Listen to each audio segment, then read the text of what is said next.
Hello दोस्तों, मैं अमोल कासर आपका स्वागत करता हूं। दोस्तों, जैसे कि आप अपने न्यूज़ चैनल पे देख ही रहे होंगे कि 12th बोर्ड एग्जाम होगा ही, और बहुत बच्चे इस न्यूज़ को लेके मतलब इस न्यूज़ के आने के बाद थोड़ा कंफ्यूज हो गए हैं कि सर कुछ बच्चों ने मैसेज भी किए, सर 16 जून से होने वाले हैं क्या, 17 जून से होने वाले हैं क्या।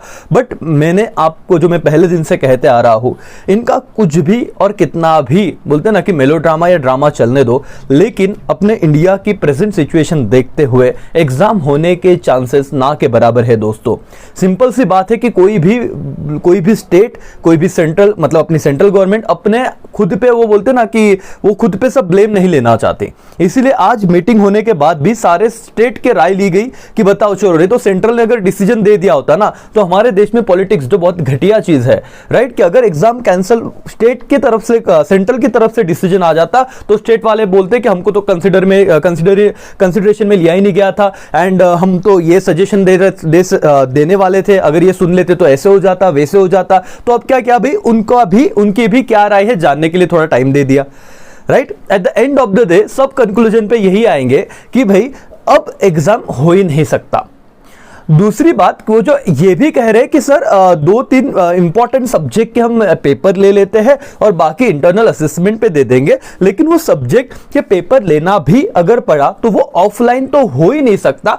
ऐसे तो नहीं है कि कोरोना उन इंपॉर्टेंट सब्जेक्ट को बच्चे पेपर देने आ रहे तो नहीं होगा, और है ना, सारे पेपर देने आते तो होता।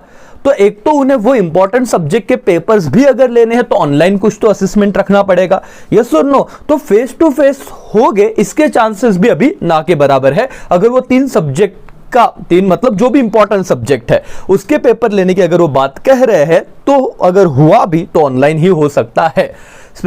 स्पेसिफिकली कॉमर्स के बच्चों से अगर मैं बात करूं दोस्तों, मैंने पहले भी आपको कहा था कि आप बिल्कुल भी मत डरिए, 15-20 दिन पहले वो आपको बता देंगे अगर होने वाला है, जो ना के बराबर है। तो भी हम लोग इतना तो बोलते ना कि इतनी तो मेहनत करेंगे, या फिर मैं आपसे वो करवा लूंगा कि वो कॉमर्स का अपने एग्जाम अगर वो लेना भी चाहते हैं ऑनलाइन, तो भी आप टेंशन मत लो। फेस टू फेस होना इम्पॉसिबल है, राइट। ये होगा ही नहीं, बस ये टाइम पास कर रहे, खेल रहे। ये मतलब होता ना कि एक बंदा उसको दूसरे डिपार्टमेंट में गेंद डाल रहा है, दूसरा डिपार्टमेंट वाला इस डिपार्टमेंट में गेंद डाल रहा है, कोई भी अपने सर पे रिस्पॉन्सिबिलिटी नहीं लेना चाहता। अब सबने टाइम लिया है, किसी के पास कुछ ऑप्शन नहीं रहेगा, और फिर बोलते ना कि एक मेन डिसीजन आएगा कि हम नहीं ले सकते पेपर। और महाराष्ट्र में तो अभी अपने जो एजुकेशन मिनिस्टर है, चीफ मिनिस्टर है, वो भी यही कह रहे हैं कि महाराष्ट्र में पेपर होना पॉसिबल ही नहीं लग रहा है, बिकॉज हमारे केसेस अब इतने भी कम नहीं हुए हैं। और ज़्यादा डिले भी नहीं कर सकते, बिकॉज उसके इम्पैक्ट ये होगा कि आपका जो नेक्स्ट एकेडमिक ईयर है उसका जो बोलते ना कि एक साइकिल है वो ब्रेक हो जाएगा करके।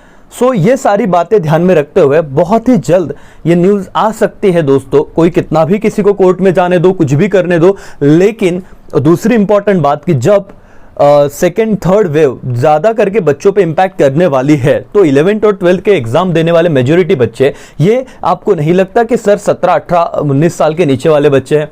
ना तो वैक्सीनेशन का कोई सब मतलब ख्याल रखा गया है, और ना तो एज के बारे में सोचा गया, ना थर्ड वेव के बारे में सोचा गया।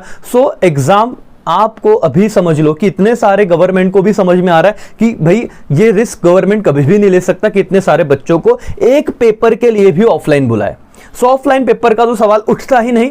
ऑनलाइन अगर हुआ और अगर होगा, कॉमर्स की मैं बात कर रहा हूं, तो हम यहां पे आपके लिए है, ठीक है। यही एक मैसेज था दोस्तों, कोई भी टेंशन मत लो। बहुत ही जल्द कुछ अगर नई न्यूज आती है तो कॉमर्स के लिए क्या सर, मैं आप तक जो भी बातें हैं, जितना भी इंपॉर्टेंट है, अगर पेपर हो गए तो उसका जो है ना कि तरीका क्या हो सकता है, ऑनलाइन अगर हो गए तो, ऑफलाइन का तो सवाल आता ही नहीं, और उस पर हम क्या पढ़ सकते हो सब मैं बता दूंगा, ठीक है। चलो दोस्तों, यहीं पे मैं रुकता हूं। बाय, टेक केयर, जय हिंद।